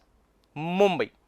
तो आरबीआई जो आपके भारत का केंद्रीय बैंक है, उसके बाहर कुबेर, यक्ष और यक्षिणी की मूर्ति लगी है। यह यक्षिणी की मूर्ति, इसके हाथ में फ्लावर दिखाया गया है और धान की कटी हुई फसल को दिखाया गया है। ये देखिए यहां पर, ये आप इंडिकेट कर रहा हूं मैं आपको, ये जो स्ट्रक्चर दिखाया गया है, कटी हुई फसल को दिखा रहे हैं, यहां पर फ्लावर को दिखा रहे हैं। ये क्या रिप्रेजेंट कर रहा है? ये रिप्रेजेंट कर रहा है यक्षिणी की मूर्ति के हाथ में हमने कटी हुई फसल को दिखाया। इसका तात्पर्य यह है भारत की इकोनॉमी एग्रीकल्चर पर बेस्ड है। एग्रीकल्चर हमारी हैप्पीनेस, खुशहाली का आधार है। तो आपके सामने मैंने शेयर किया है ये कि ये रिजर्व बैंक ऑफ इंडिया के सामने लगी हुई मूर्ति है, और ये मूर्ति के हाथ में हमने फसल, कटी हुई फसलों को क्यों दिखाया? क्योंकि हम एग्रीकल्चर बेस्ड इकोनॉमी चलाते हैं। आपके इस प्रश्न का जो जवाब आंसर है वो कौन सा स्टेट है? मध्य प्रदेश, जहां पर 900 रुपए प्रति किसान को स्वदेशी गायों के विकास के लिए दिए गए। अब देखिए यहां पर how many permanent members are part of the United Security Council thus have veto power? तो देखिए वीटो पावर क्या है? निषेधाधिकार। यानी जिन देशों के पास वीटो पावर है वो किसी भी निर्णय में अगर उनमें से एक भी एग्री नहीं है तो फिर वो प्रोसेस आगे नहीं बढ़ेगा। किसी भी प्रोसेस को आगे बढ़ाने के लिए 5 नेशन की सहमति चाहिए, तभी वो बिल पास माना जाएगा, उस पर कार्रवाई होगी। चाहे जितने भी मेंबर कंट्रीज हैं वो चाहे एग्री हो, लेकिन इन 5 कंट्री में से किसी ने भी विरोध कर दिया तो वो प्रोसेस रुक जाता है। ये होती है वीटो पावर, निषेधाधिकार। तो यहां पर देखिए कितनी कंट्रीज के पास वीटो पावर है? 3, 5, 6, 7। तो देखिए यहां पर संयुक्त राष्ट्र की जो सिक्योरिटी काउंसिल है, जो सुरक्षा परिषद है, उसके जो टोटल मेंबर है वो है 15। और स्टूडेंट सिक्योरिटी काउंसिल के जो 15 मेंबर हैं उनमें उसके स्थायी सदस्यों की संख्या 5 और अस्थायी नॉन परमानेंट मेंबर उनकी संख्या कितनी है? 10। ये 5 मेंबर तो हमेशा यही रहते हैं, यहां कुछ नियमों के अनुसार बदलाव होता रहता है समय के साथ। तो अगर मैं कह दूं total number member of security council of UNO 15, पर परमानेंट मेंबर कितने हैं सिक्योरिटी काउंसिल के? These are 5। और इन 5 के पास ही क्या दी गई है? इनके पास दिया गया है, इन 5 को ही तो दिया गया है वीटो पावर। तो मैंने आपको यूनाइटेड नेशन की एक इमेज शेयर की है, इस पर भी मैं डिस्कस करूंगा। कितने मेंबर सिक्योरिटी काउंसिल के हैं जिनके पास वीटो पावर है? 5। और ये 5 मेंबर वही हैं जो परमानेंट मेंबर हैं। अगर आप देखो लिख रहे हैं क्वेश्चन, तो देखो कितने more than 1 question. Total number of countries of member of security council 15। Out of 15 में से कितने देश, कितनी कंट्रीज परमानेंट मेंबर है सिक्योरिटी काउंसिल की? 5। और नॉन परमानेंट कितनी है? 10। अब name of 5 permanent member of security council की, तो अगर यहां देखें परमानेंट मेंबर, क्या चाइना मेंबर है? यस। क्या अमेरिका मेंबर है? यस। आजकल जो काफी चर्चा में है रशिया मेंबर है? यस। क्या ग्रेट ब्रिटेन मेंबर है? हां। क्या आपका फ्रांस मेंबर है? बिल्कुल। वो चीन है, वो अमेरिका है, वो रशिया है, रशिया के अलावा ब्रिटेन है, और एक देश का नाम है France. These are permanent member of United Nations, वो संयुक्त राष्ट्र के स्थायी सदस्य हैं। तो 5 मेंबर मैंने आपको डिस्कस किए, यहां पर ये शो किए हैं। अब 5 मेंबर पे क्वेश्चन बना है, आपको मैंने आंसर बता दिया। अब देखें, ये सब चीजें नोट करते चलिए आप लोग।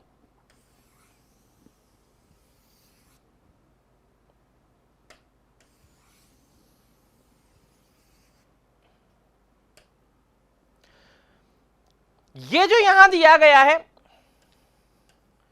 यूनाइटेड नेशंस ऑर्गेनाइजेशन, हिंदी में लिख रहा हूं संयुक्त राष्ट्र संघ। एम ऑफ संयुक्त राष्ट्र संघ, आखिर संयुक्त राष्ट्र संघ को एस्टेब्लिश करने का एम, उद्देश्य क्या था? पहला विश्व युद्ध हुआ, राष्ट्र संघ बना, उद्देश्य था विश्व युद्ध ना हो। फिर दूसरा विश्व युद्ध हुआ, तो फिर इसको बदलकर नाम दे दिया गया संयुक्त राष्ट्र संघ, कुछ नियम भी बदले गए। तो इसका उद्देश्य किसी भी स्थिति में विश्व युद्ध ना हो। सिंबल, प्रतीक यूनाइटेड नेशन ऑर्गेनाइजेशन का आपका सामने दिया है, ये ग्लोब दिखाया गया है, और ग्लोब के दोनों तरफ ये जो पत्तियां दिखाई गई है ये ऑलिव प्लांट यानी कि जो जैतून की पत्तियां हैं उनको दिखाया गया है। प्रतियोगी परीक्षा में कितनी ही बार पूछ लिया गया है कि यूनाइटेड नेशन ऑर्गेनाइजेशन का जो सिंबल है उसमें जो लीफ दिखाई गई है वो किस प्लांट की है? ऑलिव की है। किस प्लांट की है? जैतून की। तो बताइए कितनी सुरक्षा परिषद के सदस्यों के पास वीटो पावर है? 5 कंट्रीज। आपके साथ मैंने अभी ये स्लाइड शेयर की, नोट कर लीजिए। प्रतियोगी परीक्षा के लिए आप सभी को शुभकामनाएं।